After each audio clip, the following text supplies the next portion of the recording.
Is there any combat pilot on board?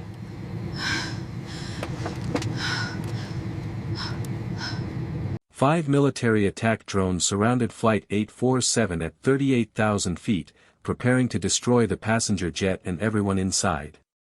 The captain's desperate voice echoed through the cabin, "Is there any combat pilot on board? We need help now." A 21-year-old college student in row 8 stood up. Nobody knew she had flown 73 combat missions. Nobody knew she was their only chance to survive. The drones were moving into attack position. She had less than 3 minutes to save 267 lives. Before you watch full story, comment below from which country are you watching. Don't forget to subscribe for more amazing stories. Transatlantic Airways Flight 847 pushed back from Gate C-24 at Boston Logan International Airport at exactly 6:47 p.m. Eastern Standard Time on Tuesday, March 14, 2025, bound for London Heathrow with 267 passengers who had absolutely no idea that their survival would soon depend entirely on a 21-year-old college student wearing a faded MIT hoodie and ripped jeans sitting quietly in row 8. The Boeing 787 Dreamliner taxied toward runway 27, its twin engines humming with that particular sound of controlled power that most passengers never really noticed but which Sarah Chen recognized instinctively from countless hours studying aircraft systems and performance characteristics. She settled into seat 8D, the aisle position in the center section of the wide-body aircraft, and pulled out her thermodynamics textbook with genuine relief that felt almost foreign after the week she'd just endured. Spring break was officially over, which meant she could finally stop pretending to be nothing more than a college student visiting family in Boston, could stop deflecting her grandmother's pointed questions about why she looked so tired all the time, could stop lying about the faded tan lines on her face that came from wearing oxygen masks and helmet visors rather than anything involving beaches or vacation relaxation. The overhead bins around her were stuffed with the typical detritus of transatlantic travel, oversized carry-ons that barely fit, duty-free shopping bags, winter coats that passengers wouldn't need again until landing in London's perpetually grey weather. Sarah had packed light, just a backpack containing her laptop, 2 textbooks, a change of clothes, and buried at the very bottom beneath everything else, her military ID card and dog tags wrapped in a sock where nobody would accidentally see them. She kept those items separated from her student life with obsessive care, maintaining a firewall between her two existences that had become second nature over the past 3 years. "Excuse me, honey, can I get you anything before we take off?" The flight attendant leaned over with that professionally warm smile that came from years of asking the same question thousands of times. Her name tag read Patricia in elegant script, and she had the kind face of someone who genuinely enjoyed taking care of people. "Water? Juice? We've got some snack boxes if you're hungry." Sarah looked up from her textbook and returned the smile with practiced ease, the expression of someone whose biggest concern was the problem sets due next Monday rather than anything involving combat operations or military service. "Just water would be great, thanks so much." Patricia returned moments later with a plastic cup of ice water and lingered for just a beat longer than necessary, her gaze falling on the intimidating equations visible in Sarah's open textbook. "MIT. Now that's impressive. My sister's daughter is looking at colleges right now, trying to figure out what to study." "What's your major?" "Aerospace engineering, junior year." Sarah took a sip of water, keeping her tone light and conversational, the way she'd learned to do after 3 years of deflecting questions that got too close to uncomfortable territory. "Just trying to survive thermodynamics at the moment. It's kicking my butt pretty thoroughly." Patricia laughed with genuine warmth. "I'm sure you're doing better than you think. You engineering students are always so hard on yourselves." She glanced down the aisle as the seatbelt sign chimed on. "Well, we're getting ready to push back. Let me know if you need anything during the flight, okay?" The woman in seat 8E, middle section, was already asleep before the aircraft even began moving, her head tilted at an angle that would definitely cause neck pain later. The man in 8F had noise-canceling headphones on and was scrolling through his phone with the focused intensity of someone trying to finish work emails before airplane mode became mandatory. Neither of them paid any attention to Sarah, which was exactly how she preferred it. Anonymous. Unremarkable. Just another college student heading somewhere for reasons that didn't matter to anyone else. The aircraft accelerated down runway 27 with that building momentum that never got old, no matter how many times Sarah experienced it. The nose lifted at exactly the right moment, rotation speed achieved, and Boston fell away beneath them as Flight 847 climbed into the darkening eastern sky. The seatbelt sign remained illuminated as they punched through some light turbulence at 8,000 feet, the aircraft shuddering briefly before smoothing out as they continued their climb toward cruise altitude. Sarah returned to her thermodynamics textbook, trying to focus on Carnot cycles and heat transfer equations, but her mind kept wandering to the training exercise she'd completed just 5 days ago at Barnes Air National Guard Base in Massachusetts. 72 hours of intensive combat simulation in the A-10 Thunderbolt II, running close air support scenarios that pushed her reaction times and tactical decision-making to their absolute limits. Her instructor had been pleased with her performance, particularly the way she'd managed a simulated hydraulics failure while under simulated ground fire, maintaining aircraft control and completing her attack run despite multiple system failures that would have caused most pilots to abort and return to base. The A-10 was an ugly beast of an aircraft, all angles and aggression, built around a massive GAU-8 Avenger rotary cannon that could shred tanks and harden targets with depleted uranium rounds. It was slow compared to the sleek fighters that got all the glory, but Sarah had fallen in love with it the moment she'd first climbed into the cockpit during training. The Warthog, as everyone called it, was a survivor, heavily armored, redundant systems, capable of flying home with half its tail shot off and one engine destroyed. It matched her personality in ways she'd never quite articulated but instinctively understood.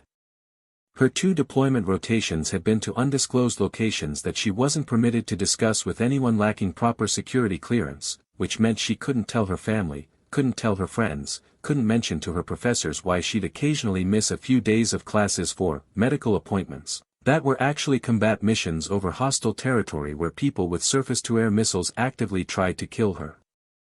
73 combat missions total, though the exact number fluctuated depending on how you counted missions that got extended or interrupted or merged with other operations.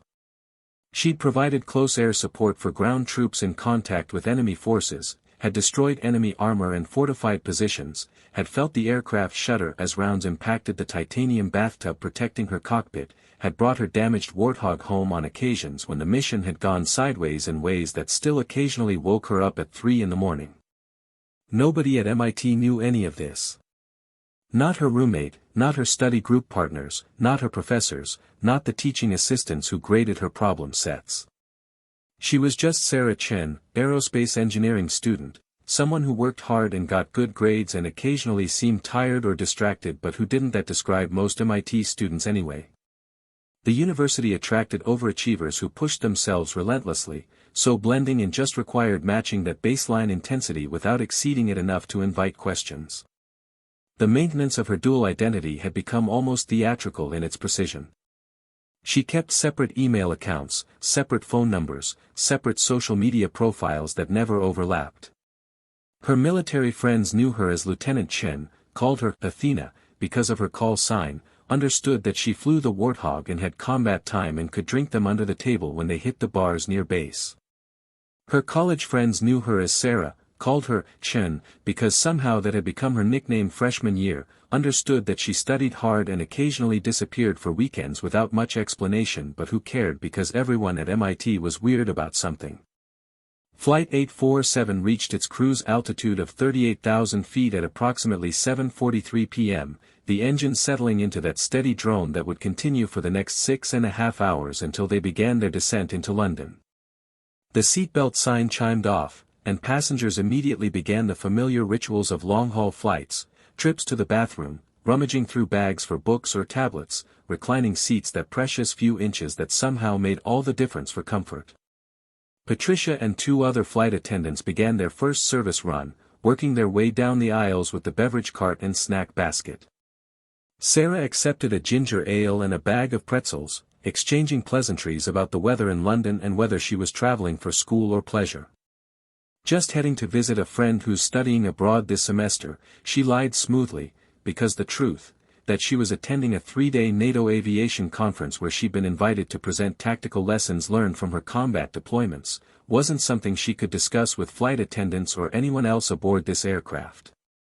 The man in 8F finally removed his headphones and struck up a conversation with Sarah, asking the inevitable questions about MIT and what she planned to do after graduation. She gave him the rehearsed answers about maybe pursuing aerospace design or propulsion systems, carefully avoiding any mention of military service or combat aviation. He worked in pharmaceutical sales, was heading to London for a conference, had a daughter about Sarah's age who was studying marketing at Boston University. They chatted pleasantly for 20 minutes before he returned to his work emails and Sarah returned to her textbook, the brief social interaction complete and forgettable for both of them. Time passed in that peculiar way it does on transatlantic flights, where hours compress into a formless block of contained boredom punctuated by meals and bathroom breaks and failed attempts to sleep in seats that were never quite comfortable enough. Sarah worked through 3 thermodynamics problems, watched 20 minutes of a movie she'd already seen, dozed fitfully for perhaps 45 minutes with her head against the window, and generally existed in that liminal space between departure and arrival where nothing particularly interesting ever happened. Until 10:17 p.m. Eastern Standard Time, when everything changed in the space of 11 seconds. The first indication that something was catastrophically wrong came not from any announcement or alarm, but from the subtle change in engine sound that Sarah's trained ear caught immediately, a fractional decrease in thrust that wouldn't mean anything to civilian passengers but which triggered instant alertness in someone who'd spent hundreds of hours monitoring aircraft systems in combat environments. She lifted her head from the window, suddenly completely awake, her body responding to threat indicators before her conscious mind had fully processed what was happening. Then the aircraft banked hard left, a maneuver far more aggressive than anything that should occur during routine cruise flight, and Sarah's hand instinctively shot to the armrest as her situational awareness exploded into full combat mode.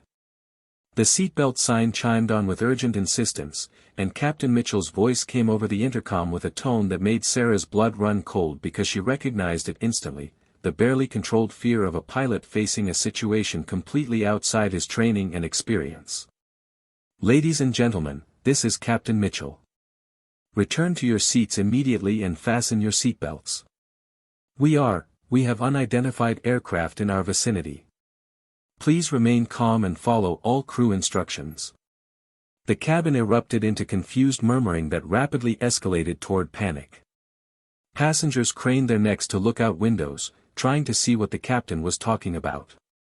Flight attendants moved quickly down the aisles, checking seatbelts and securing loose items with professional efficiency that couldn't quite hide their own confusion and fear. Sarah unbuckled just long enough to lean across the sleeping woman in 8E and press her face against the window, scanning the darkening sky with trained eyes that knew exactly what to look for. She saw them immediately, and her heart dropped into her stomach like a stone.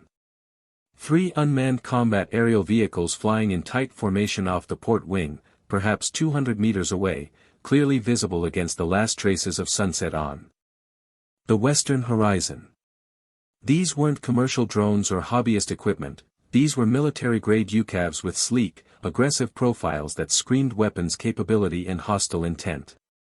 Sarah recognized the basic configuration from classified briefings she'd received during her second deployment, Chinese-designed stealth attack drones that theoretically shouldn't exist in this theater, that shouldn't be operational in the North Atlantic airspace, that absolutely shouldn't be flanking a civilian airliner in coordinated formation that indicated targeting and attack preparation. Her mind raced through tactical assessments with the speed that came from actual combat experience.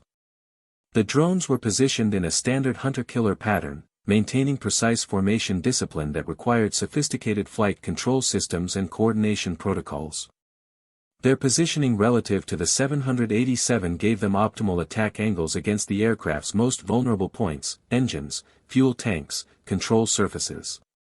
This was an accidental encounter or technical malfunction bringing them into proximity with the airliner. This was deliberate interception by hostile aircraft that had somehow identified and targeted this specific flight for reasons Sarah couldn't begin to guess but which didn't matter because intent was crystal clear in their tactical positioning. The aircraft banked right now, Captain Mitchell attempting evasive maneuvers with a 300-ton passenger jet that had never been designed for tactical flying. Passengers screamed as their drinks spilled and loose items tumbled into the aisles. The woman in 8E woke up with a startled cry, gripping her armrests with white-knuckled terror. The man in 8F demanded to know what was happening, his voice climbing toward hysteria. Sarah remained perfectly calm, her pulse elevated but steady, her breathing controlled, every sense focused on the tactical situation with the razor clarity that combat had burned into her neural pathways. She counted the drones again, 3 on the port side, and now that the aircraft had banked she could see 2 more on the starboard side, 5 total in coordinated attack formation. Standard pack tactics for overwhelming target defenses, exactly the doctrine she'd studied and trained against. Captain Mitchell's voice returned, and now the fear was naked and undeniable. "This is your captain speaking. We are experiencing an unprecedented situation with military aircraft in our vicinity. I need to know immediately, is there any combat pilot on board this aircraft? If anyone has military fighter or attack aircraft experience, please identify yourself to the flight attendants right now. This is not a drill. I repeat, if there is any combat pilot on board, we need you in the cockpit immediately." The words hung in the cabin like a physical presence. Passengers stared at each other with mounting terror, the implications of the captain's desperate request sinking in through their shock. Flight attendants looked bewildered and frightened, clearly having no protocol or training for a situation where the captain needed combat expertise from passengers. The reality crashed over everyone simultaneously. They were being threatened by military attack drones, commercial aviation had no answer for this scenario, and their survival might depend on whether some random passenger happened to have combat flying experience. Sarah sat frozen in seat 8D, her thermodynamics textbook forgotten in her lap, her mind screaming at her to move while every instinct she'd cultivated for 3 years told her to stay hidden. Revealing herself meant destroying the careful separation she'd maintained between her identities, meant exposing her military service to hundreds of witnesses, meant becoming the combat pilot student, instead of just Sarah Chen working on her aerospace engineering degree. Her anonymity would be gone forever, her privacy obliterated, her ability to move through campus without constant questions about combat and military service destroyed in an instant. But 267 people would die if she didn't act. The number crystallized in her mind with terrible clarity. 267 souls whose survival now depended on whether she was willing to sacrifice her carefully constructed dual life to save them. She thought about the woman sleeping beside her, about Patricia the flight attendant who'd asked about her major, about the pharmaceutical sales rep in 8F who had a daughter at Boston University, about every person on this aircraft who had families and friends and futures that would end in fire and twisted metal if those drones attacked, and nobody with tactical knowledge helped the captain understand what they were facing. Sarah unbuckled her seatbelt and stood up, her legs steady despite the aircraft's continued evasive banking. Every passenger nearby turned to look at her with confused expressions, just a college student in an MIT hoodie standing up during an emergency, probably panicking, definitely not understanding the situation. Patricia rushed toward her from the forward galley, professional concern overwhelming the flight attendant's own fear. "Miss, you need to sit down and fasten your seatbelt right now." Patricia's voice carried the firm authority of someone used to passenger compliance during emergencies. Sarah met her eyes with an expression that transformed her entire presence, the casual student demeanor evaporating like morning fog to reveal something harder and infinitely more dangerous underneath. "I need to get to the cockpit immediately. I'm the combat pilot the captain asked for." Patricia stopped short, her mouth opening in shock as she processed the cognitive dissonance between the college student appearance and the words coming out of Sarah's mouth. "You're, what? Miss, this isn't funny, we don't have time for." Lieutenant Sarah Chen, Air National Guard, 174th Fighter Wing, Barnes Air National Guard Base. Sarah's voice cut through Patricia's objection with military precision and authority that made nearby passengers flinch. A-10 Thunderbolt II combat pilot, 73 combat missions over 2 deployment rotations. Those are GJ-11 Sharp Sword stealth attack drones flanking this aircraft in hunter-killer formation, and Captain Mitchell has maybe 3 minutes before they achieve optimal firing position for anti-aircraft missiles. I can help him, but I need to be in that cockpit right now. The specificity of her tactical knowledge crashed through Patricia's skepticism like a sledgehammer. The flight attendant's expression transformed from disbelief to desperate hope, and she grabbed Sarah's arm without another word. "Follow me. Now." They moved quickly up the aisle, Patricia clearing passengers out of the way while Sarah maintained perfect balance despite the aircraft's continued maneuvering. Passengers stared at her with expressions ranging from confusion to naked hope, their brains struggling to reconcile the college student appearance with the military bearing and tactical language she'd just displayed. Sarah ignored them all, her focus narrowing to the cockpit door ahead and the tactical problem waiting beyond it. Patricia hammered on the reinforced door with urgent intensity. "Captain Mitchell. I have someone here who says she's a combat pilot." The door opened immediately, and First Officer Rodriguez appeared, his face sheened with sweat and etched with fear. His eyes widened when he saw Sarah, the same cognitive dissonance playing across his features. "You're the combat pilot? You're a kid." "I'm a United States Air Force officer with combat experience in tactical aircraft," Sarah said with ice-cold calm, pushing past him into the cockpit without waiting for invitation. "And right now I'm your best chance of keeping everyone alive, so we can discuss my age later or you can let me help you not die. Your choice, sir, but choose quickly." Captain Mitchell twisted in his seat, his face showing the same shock at Sarah's age and appearance before professional desperation overrode everything else.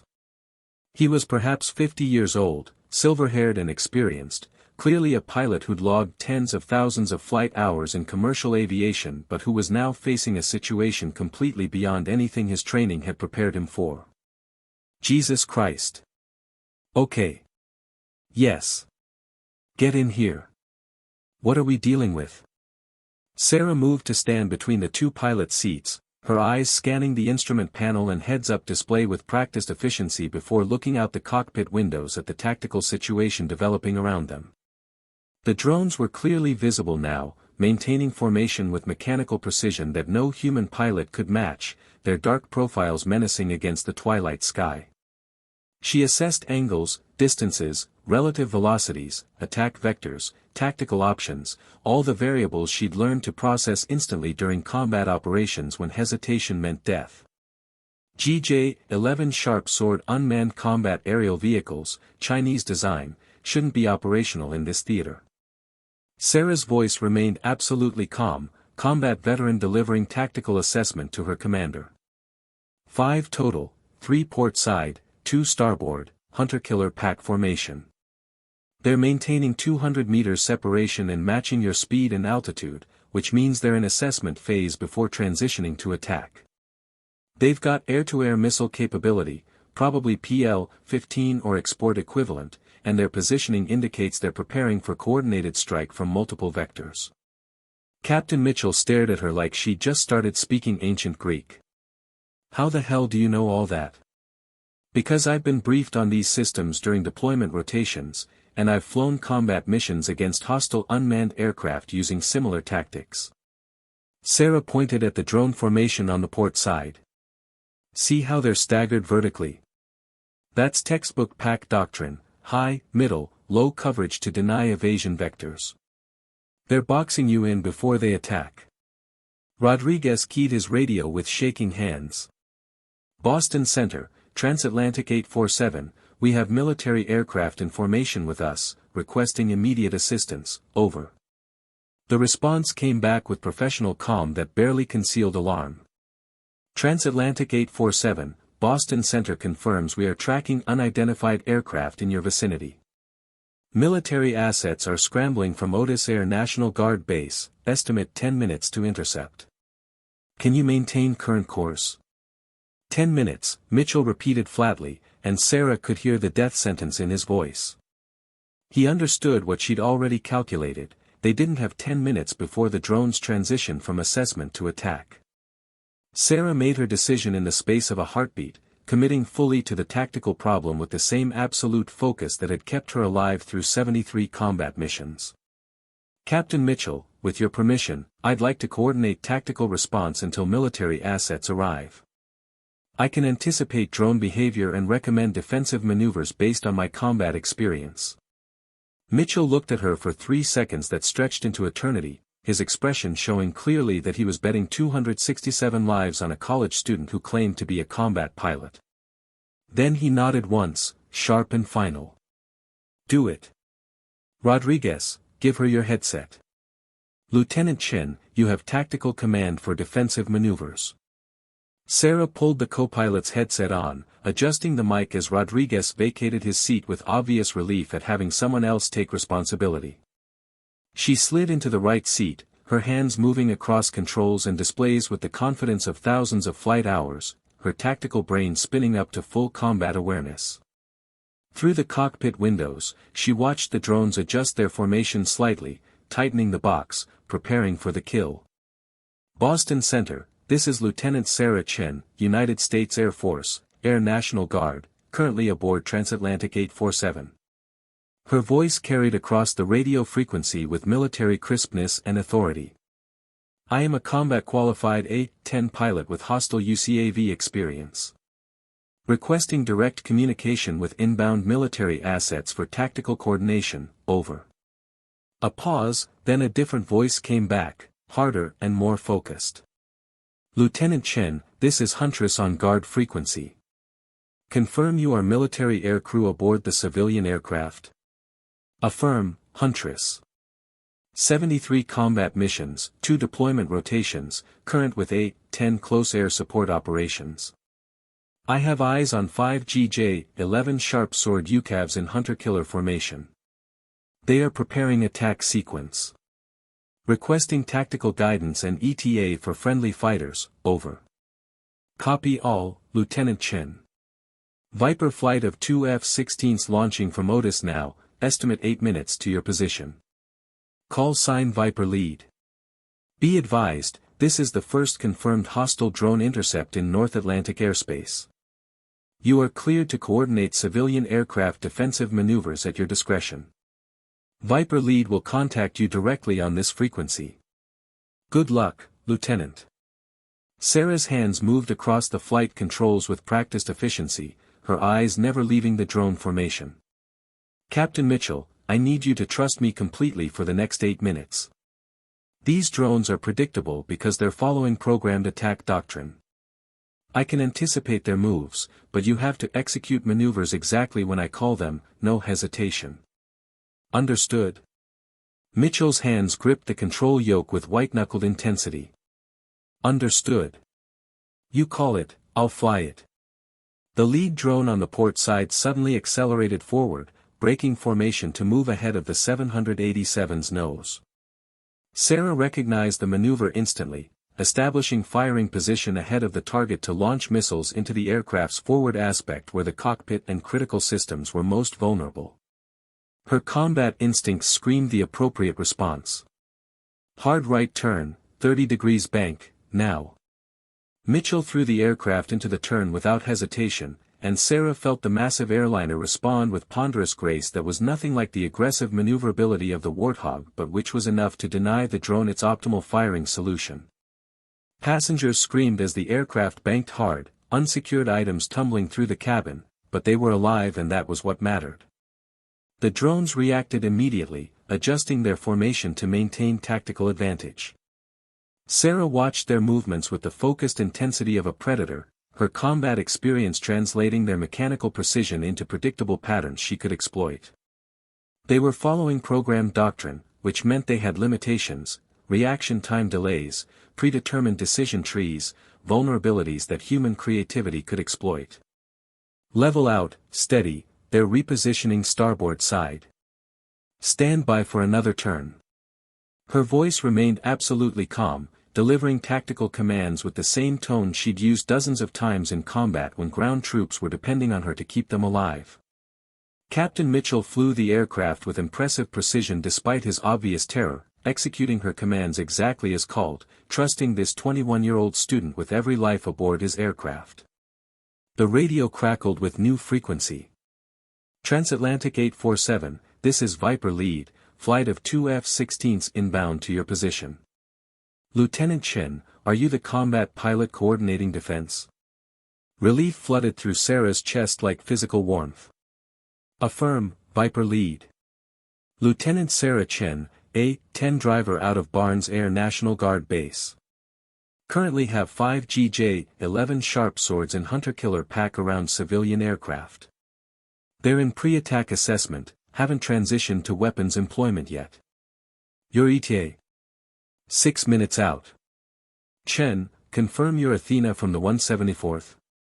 Flew support for the 175th Infantry during that clusterfuck in. He stopped himself before saying the classified location. Last year. Sarah felt a grim smile cross her face despite the situation.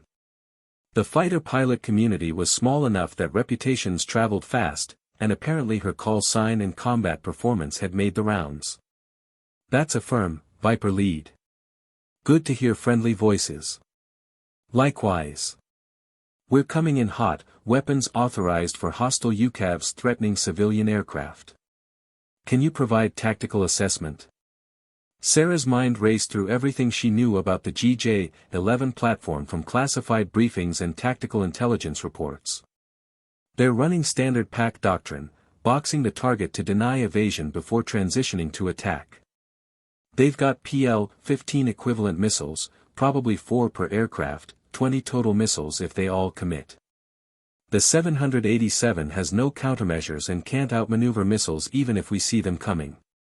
Your best approach is high-speed stern conversion from their 6 o'clock, deny them time to retarget from the civilian aircraft to you.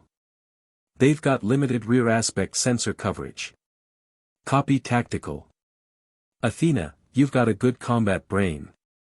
How the hell did you end up on a civilian aircraft? Long story, Viper lead. Right now I'm just trying to keep these people alive until you get here. The drones shifted formation again, and Sarah's tactical instincts screamed warning. They were tightening the box, reducing separation, preparing for coordinated attack sequence. She had maybe 2 minutes before they transitioned from assessment to weapons employment, and Viper flight was still 4 minutes out. Captain Mitchell, they're preparing to attack. I need maximum performance from this aircraft, redline the engines if necessary, we need every bit of speed and maneuverability you can give me. Mitchell didn't argue, his hands moving across the throttle controls to push the twin engines toward their maximum thrust parameters. The 787 accelerated with surprising urgency, the airspeed indicator climbing as 267 passengers unknowingly bet their lives on a college student's combat judgment. Sarah watched the drones react to the speed change, saw them adjust formation to maintain tactical advantage, and suddenly she understood their programming limitation. They were designed to hunt relatively slow-moving ground attack aircraft and helicopters, targets that couldn't achieve the speeds a commercial airliner could reach. Their optimal attack parameters probably assumed target speeds below 400 knots, and the 787 was capable of significantly higher velocities in level flight. Viper lead, I've got an idea but it's going to be ugly. These drones are optimized for slower targets. If we can push the 787 past their optimal engagement envelope, we might deny them clean firing solutions long enough for you to arrive. But I need you to confirm, can you prosecute targets while the civilian aircraft is maneuvering at high speed in proximity? A pause while Viper lead consulted with his wingman. Affirm, we can work that. We'll come in high, bracket them from above while you keep them focused on the airliner. When we commit, you'll have about 15 seconds of chaos before we splash all 5. Can you keep them busy that long? Sarah's hands were steady on the controls, her voice utterly calm. I can keep them busy, Viper lead. Just don't miss. We don't miss, Athena. 3 minutes out. The next 180 seconds became the longest of Sarah's life, a tactical ballet between massive airliner and hostile drones that pushed both her experience and Captain Mitchell's flying skills to their absolute limits. She called maneuvers with split-second timing, vectoring the 787 through aggressive banks and climbs and descents that forced the drones to constantly reposition, denying them the stable firing solutions they needed for high-probability missile shots. Mitchell flew with desperate precision, his hands and feet working the controls with the muscle memory of 30 years piloting commercial aircraft, trusting Sarah's tactical judgment even when her commands seemed to defy every rule of safe passenger flight. Passengers were screaming continuously now, terrified by the aggressive maneuvering and complete lack of explanation for what was happening. Flight attendants were undoubtedly struggling to maintain order in the cabin, but Sarah couldn't spare any attention for anything beyond a tactical problem. Her entire universe had collapsed to the drones, the aircraft, the vectors and angles and closing velocities that meant life or death for everyone aboard. Viper lead, Athena. They're going weapons hot, I can see targeting lasers. Recommend you commit now. Roger, 30 seconds.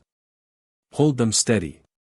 The lead drone suddenly broke formation, accelerating forward with mechanical precision that meant attack was imminent.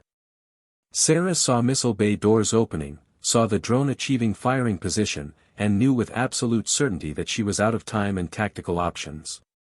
Captain Mitchell saw it too, his voice climbing toward panic. Chen, they're going to fire. I know. Hard dive, full deflection, give me everything. Mitchell shoved the control yoke forward and the massive airliner's nose dropped like a falling elevator, passengers experiencing momentary weightlessness before their seatbelts caught them, screams reaching new heights of terror. The maneuver denied the drone its firing solution for perhaps 3 precious seconds, but Sarah could see it repositioning, tracking the 787's descent, preparing to shoot. Then the sky exploded with violence. 2 F-16 Fighting Falcons came screaming out of the darkness above at supersonic speed, their engines howling with barely controlled fury as they committed to attack runs that put them dangerously close to the civilian aircraft. Sarah saw missile trails light up the night sky, saw the drones attempt to evade, saw precision strikes impact 3 of the 5 UCAVs in rapid succession. The hostile aircraft disintegrated into cascading fireballs that tumbled toward the ocean far below, their sophisticated programming rendered instantly irrelevant by American air superiority and weapons that never missed their targets. The remaining 2 drones tried to scatter, breaking formation to evade the F-16s, but Viper flight was already repositioning for follow-up shots. More missiles, more impacts, more fireballs spiraling downward. 5 seconds after the first shot, all 5 hostile drones were destroyed, their wreckage falling toward the Atlantic while Viper flight climbed back to altitude in perfect formation. Sarah sagged back in the co-pilot seat, her hands shaking with adrenaline crash that always followed combat. Captain Mitchell was breathing in ragged gasps beside her, his face pale and sweating, his hands still gripping the controls with desperate intensity even though the immediate threat was gone. Viper lead's voice came across the radio with professional satisfaction. Transatlantic 847, Viper lead. All hostile aircraft destroyed. Threat is neutralized. You are cleared to resume normal flight operations. Athena, that was some fine tactical work. Buy you a beer if we ever cross paths. Sarah keyed the mic with shaking hands. Thanks for the save, Viper lead. I'll hold you to that beer. You've earned it. Viper flight returning to base. Boston Center will coordinate your approach into London. Safe flight, everyone. The F-16s peeled off and disappeared into the night, their engines fading to silence as they headed back toward Massachusetts. The 787 leveled out at 38,000 feet, its engines settling back to normal cruise thrust, the immediate crisis over but the aftermath just beginning. Captain Mitchell turned to look at Sarah with an expression that combined profound gratitude, lingering shock, and what looked like embarrassment. Lieutenant Chen. I don't. Jesus Christ, how old are you? 21, sir. Sarah's voice was steady again, combat discipline reasserting itself. Junior at MIT, Aerospace Engineering major. Air National Guard A-10 pilot on guard duty weekends and deployment rotations. Mitchell shook his head slowly, still processing. When I called for combat pilots, I was expecting. I don't know, older guys, maybe retired military or commercial pilots with previous fighter experience. Not a college student who looks like she should be worried about finals rather than hostile drones. Sarah managed a tired smile. I get that a lot, sir. Modern military service looks different than most people expect. Rodriguez had been standing frozen by the cockpit door throughout the entire engagement, and now he spoke up with obvious awe in his voice. You just saved 267 people while sitting in a co-pilot seat you've never trained in, coordinating with fighter jets while flying defensive maneuvers in an aircraft type you've probably never touched. That was incredible. That was my job, Sarah said simply. Same as any combat mission, just different aircraft and different stakes. When people need help, you help them. That's what the uniform means. Mitchell reached out and gripped her shoulder with genuine emotion. I owe you my life. Everyone on this aircraft owes you their life. I don't know how to properly thank you for what you just did. Sarah shrugged slightly, uncomfortable with the gratitude and attention. Just doing what needed to be done, Captain. Anyone else with combat experience would have done the same thing. But there wasn't anyone else, Mitchell said quietly. There was just you. A 21-year-old college student who happened to be sitting in row 8, who happened to have combat training and tactical knowledge that saved us all. That's not coincidence. That's providence. Patricia appeared in the cockpit doorway, her face showing the same mixture of shock and gratitude. Lieutenant Chen, the passengers are demanding to know what happened. What should I tell them? Sarah looked at Captain Mitchell, silently asking permission. He nodded once. Tell them the truth. They deserve to know who saved their lives. 20 minutes later, after Sarah had returned to her seat in row 8 with Mitchell's profound thanks still ringing in her ears, Patricia made an announcement over the cabin intercom that would change Sarah's life forever. Ladies and gentlemen, this is your senior flight attendant Patricia speaking. I want to inform you about what just happened, because you all deserve to know the truth. We were intercepted by hostile military drones that were preparing to attack this aircraft. Captain Mitchell requested any combat pilots on board to assist, and one passenger identified herself as a military officer with combat experience. That passenger was the young woman some of you may have noticed sitting in row 8, who many of you probably assumed was just another college student heading somewhere for spring break. The entire cabin had gone silent, every passenger listening with rapt attention. That young woman is Lieutenant Sarah Chen, United States Air Force, Air National Guard. She is a combat pilot who flies A-10 attack aircraft and has completed 2 deployment rotations in combat zones. For the past 20 minutes, she was in our cockpit coordinating tactical defense against those hostile drones while military fighter jets scrambled to intercept. The F-16 successfully destroyed all hostile aircraft, and we are now safe to continue our flight to London. But we are only safe because Lieutenant Chen put her military training into action to protect every single person on this aircraft. We owe her our lives, and I wanted you all to know exactly who she is and what she did for us. Silence held for perhaps 3 heartbeats. Then someone in the back of the cabin started clapping, and within seconds the entire aircraft erupted into thunderous applause that went on and on, passengers standing and craning their necks to see the college student in row 8 who had just revealed herself as a combat veteran and tactical savior. Sarah sat frozen in her seat, her face burning with embarrassment and discomfort as hundreds of eyes stared at her with expressions ranging from awe to gratitude to disbelief. The woman in 8E was crying, thanking her repeatedly through tears. The man in 8F just kept saying, "You're a hero," over and over. Passengers from nearby rows reached across to shake her hand or pat her shoulder, their faces showing the profound gratitude of people who just brushed against death and survived because of her. Her dual life was destroyed in that moment, shattered beyond any possibility of recovery. By the time they landed in London, every passenger would know her story. The media would find out, someone would talk, someone would call reporters, someone would post on social media about the college student combat pilot who saved a transatlantic flight. Her military identity would become public knowledge, her carefully maintained anonymity obliterated, her ability to move through campus as just another student gone forever. But 267 people were alive because she'd chosen to act.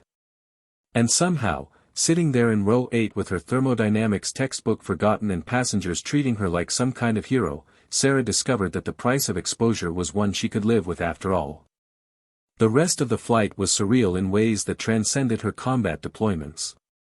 Passengers kept approaching to thank her, to ask questions, to express their profound gratitude. Patricia brought her champagne that she politely declined because she was still technically on duty until the aircraft landed. Captain Mitchell came back twice to personally thank her again, his embarrassment at having assumed combat pilots would be older and male gradually transforming into genuine respect for her capabilities regardless of age or gender. They landed at London Heathrow at 6:23 a.m. local time, Wednesday, March 15, 2025, 8 hours and 36 minutes after departing Boston. As the aircraft taxied toward the gate, Sarah could see news vans already positioned on the tarmac, camera crews setting up, clearly having received word about what had happened. Her anonymity was well and truly dead. As passengers deplaned, dozens stopped to thank her one final time, some asking for photos, others simply shaking her hand with tears in their eyes. The pharmaceutical sales rep from 8F, whose name she'd learned was David, told her his daughter would be hearing this story for years to come. The sleeping woman from 8E, whose name was Margaret, hugged her fiercely and whispered, "You gave me more time with my grandchildren." Captain Mitchell and First Officer Rodriguez were waiting at the end of the jet bridge, and they stood when they saw her approaching. Mitchell extended his hand formally. "Lieutenant Chen, it has been the honor of my career to fly with you. I've logged 32,000 flight hours over 30 years, and I learned more about tactical flying in 20 minutes with you than in my entire previous career. Thank you doesn't begin to cover it, but thank you for saving my crew and my passengers. If you ever need anything at all, you contact me directly." He pressed a business card into her hand. Rodriguez just pulled her into a tight hug that caught her completely off guard. "You're amazing. Don't let anyone ever tell you different." Sarah made it through customs and immigration in a daze, the officials clearly already briefed about what had happened because they processed her with unusual speed and respect. As she emerged into the arrivals area, she powered on her phone and watched it immediately explode with messages and notifications. Texts from her roommate at MIT, "Are you the combat pilot on the news?" Emails from military command, "Lieutenant Chen, report for operational debrief immediately upon return to CONUS." Missed calls from her parents, 15 from her mother, 8 from her father. News alerts, college student combat pilot saves transatlantic flight from hostile drones. Her dual life was over. Sarah Chen, anonymous aerospace engineering student, no longer existed. In her place was Lieutenant Sarah Chen, the combat pilot who'd saved 267 lives while wearing an MIT hoodie and sitting in row 8. She stood in Heathrow arrivals hall, her backpack slung over one shoulder, watching herself appear on news broadcasts on the terminal screens, and felt the weight of her new reality settling over her shoulders like a cloak. Campus would be different now. Classes would be different. Everything would be different because she could never again be just another student when everyone knew she was the combat veteran who'd coordinated defense against hostile drones. But as she headed toward the airport exit to catch her connection to the NATO aviation conference that had been her original destination, Sarah discovered something unexpected. The fear and frustration she'd expected to feel about her exposed identity were there, but they were overshadowed by something else entirely, a profound sense of rightness about having used her combat training to protect innocent lives, about having been exactly where she needed to be when crisis demanded action, about having served in the truest sense of that word. Her phone buzzed with a new text message. She glanced at the screen and saw it was from her 810 Squadron Commander at Barnes, "Athena, we're hearing stories that sound impossible. Call when you can. Proud of you regardless. That's what combat training is for, saving lives. You honored the uniform." Sarah smiled slightly, typed back a quick acknowledgement, and headed toward her next flight. The student in row 8 was gone, revealed as the combat pilot she'd always been but had kept carefully hidden. And somehow, despite everything, that felt exactly right. The media would have their story. Her classmates would have their questions. The world would have its assumptions about who she was and what her dual life meant. But Sarah knew the truth that mattered. When crisis came and desperate voices called for combat expertise, she'd been ready to answer. Not because she wanted attention or recognition, but because 267 lives had depended on knowledge earned through deployments and combat missions that had trained her for exactly that moment. She'd been just a student in Row 8. Until the moment she became exactly what they needed her to be. And in the end, that was the only identity that truly mattered.